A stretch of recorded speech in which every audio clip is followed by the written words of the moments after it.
ओम अज्ञानतिमिरान्धस्य ज्ञानाञ्जनशलाकया चक्षुरुन्मीलितं येन तस्मै श्रीगुरवे नमः।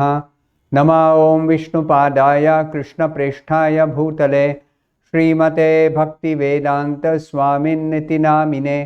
नमस्ते सारस्वते देवे गौरवाणी प्रचारिणे निर्विशेषशून्यवादी पाश्चात्यदेशतारिणे। जय श्री कृष्ण चैतन्य प्रभु नित्यानंद श्री अद्वैत गदाधर श्रीवासादि गौरभक्तवृंद। हरे कृष्णा कृष्ण कृष्णा हरे हरे, हरे राम राम राम हरे हरे। ओम नमो भगवते वासुदेवाय। नारायणं नमस्कृत्य नरं चैव नरोत्तमं देवीं सरस्वतीं व्यासं ततो जयमुदीरयेत्। In this session, we'll be discussing from the Srimad Bhagavatam, the first canto, sixth chapter. Sixth chapter is entitled Conversation between Narada and Vyasadeva. This is the sixth verse. I'm going to read now.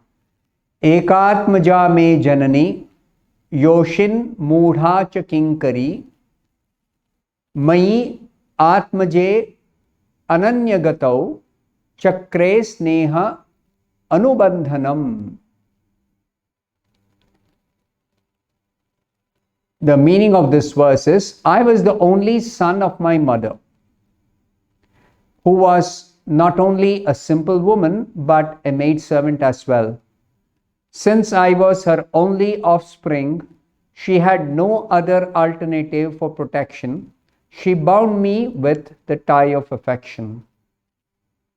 This is Narad Muni describing his previous life to Vyasadeva. He is particularly answering Vyasa's question as to what did he do after initiation. So he was the only son of his mother, and his mother was a maidservant doing some simple work, and he was her only son. So she bound him up with her affectionate bondage. The next verse, the seventh verse. Sa aswatantra na kalpasit yogakshemam mamechati ishasya hi vashe loko yosha darumayi yatha. The meaning is, she wanted to look after my maintenance properly, but because she was not independent, she was not able to do anything for me. The world is under the full control of the Supreme Lord. Therefore, everyone is like a wooden doll in the hands of a puppet master.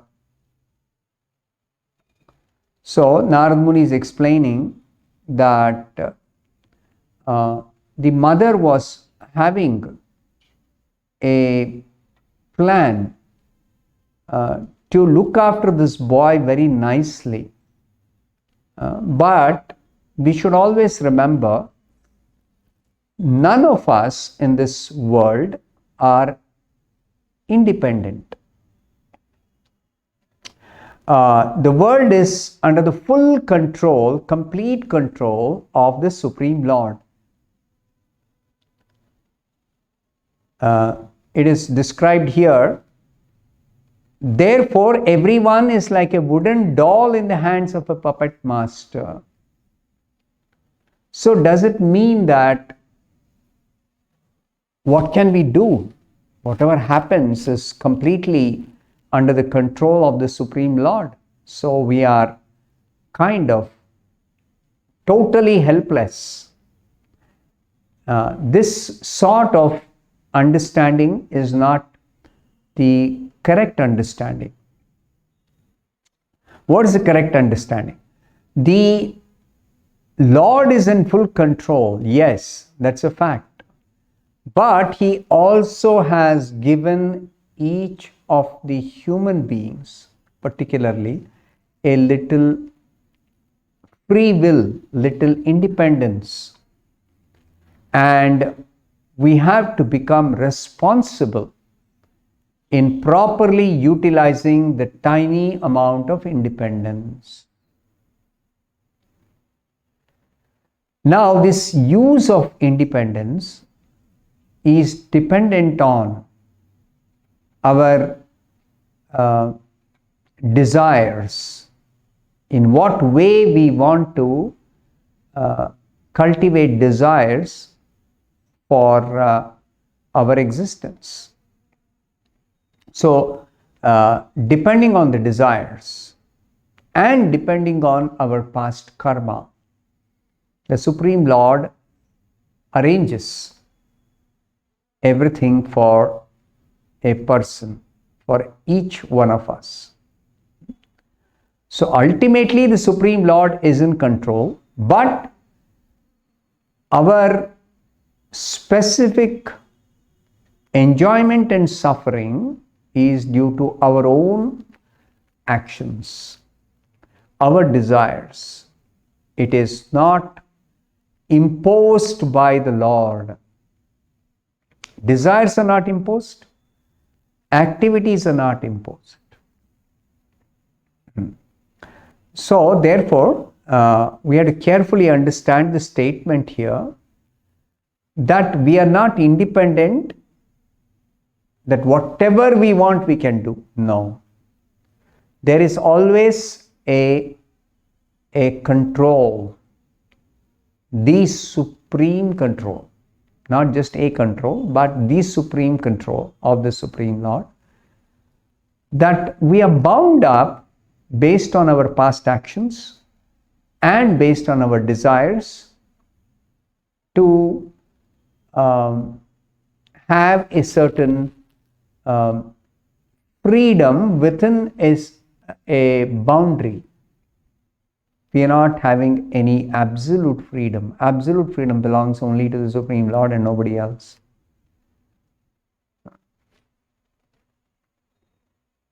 So I continue the 8th verse. Aham cha tad brahma kule ushivams tad upekshaya digdesha kala avyutpanno balakaha panchahayanaha. The meaning of this verse is, when I was a mere child of 5 years, I lived in a Brahmana school. I was dependent on my mother's affection and had no experience of different lands. Very limited scope for the boy to do anything. He was just a 5-year-old boy and he was living in a Brahmana school and he was dependent on his mother. The next verse, further Narad Muni describes, 9th verse. Ekada nirgatam gehat duhantim nishigam pathi sarpo adashat padasprushtaha kripanam kala choditaha. The meaning is, once upon a time, my poor mother, when going out one night to milk a cow, was bitten on the leg by a serpent influenced by supreme time. So this is the supreme will of the Supreme Lord.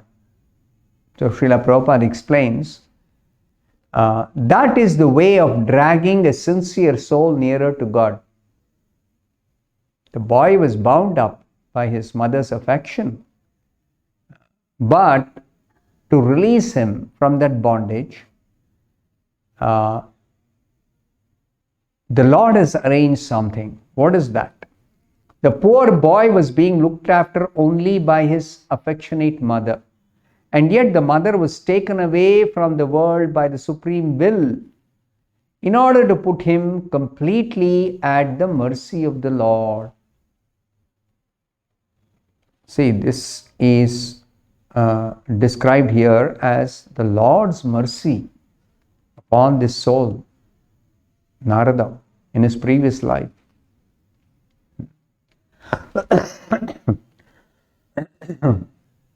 Actually, each one of us is completely dependent entirely on the Supreme Lord. It is not just the case with this boy Narada. It's the case with everyone. But we have created artificial sources of dependence based on some bodily connections. But all these are simply the effect of the illusory energy.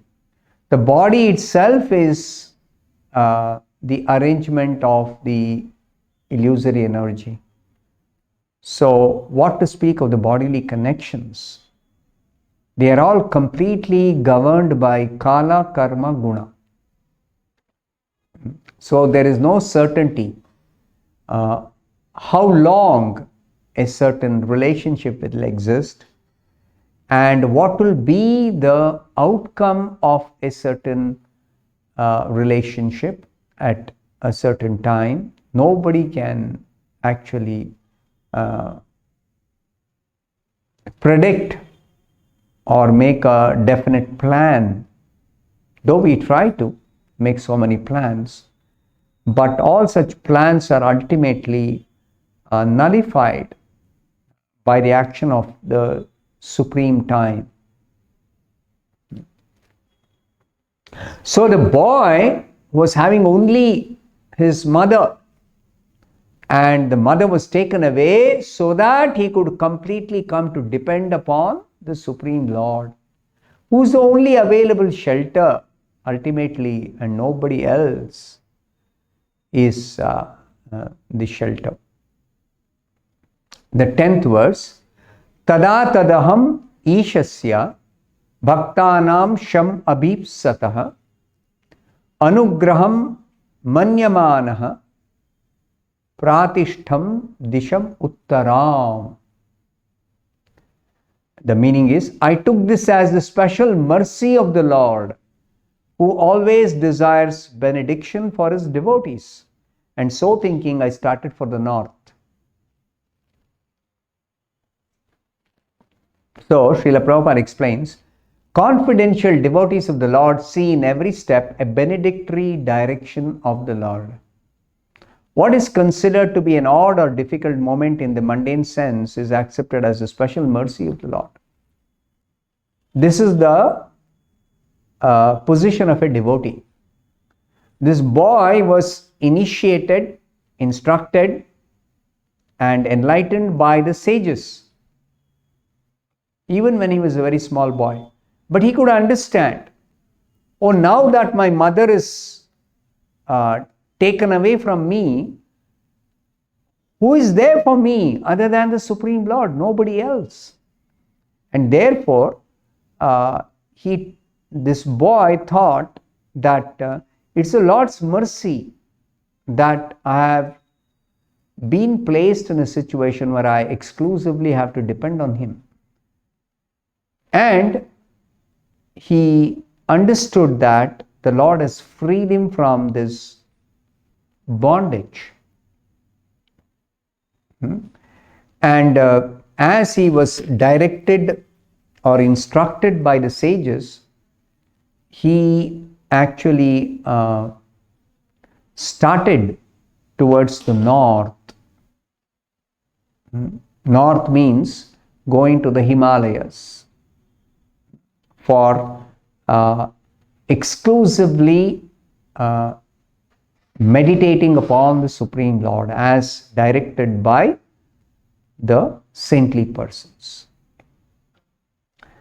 So, it is explained here, mundane prosperity is a kind of material fever, and by the grace of the Lord, the temperature of this material fever is gradually diminished.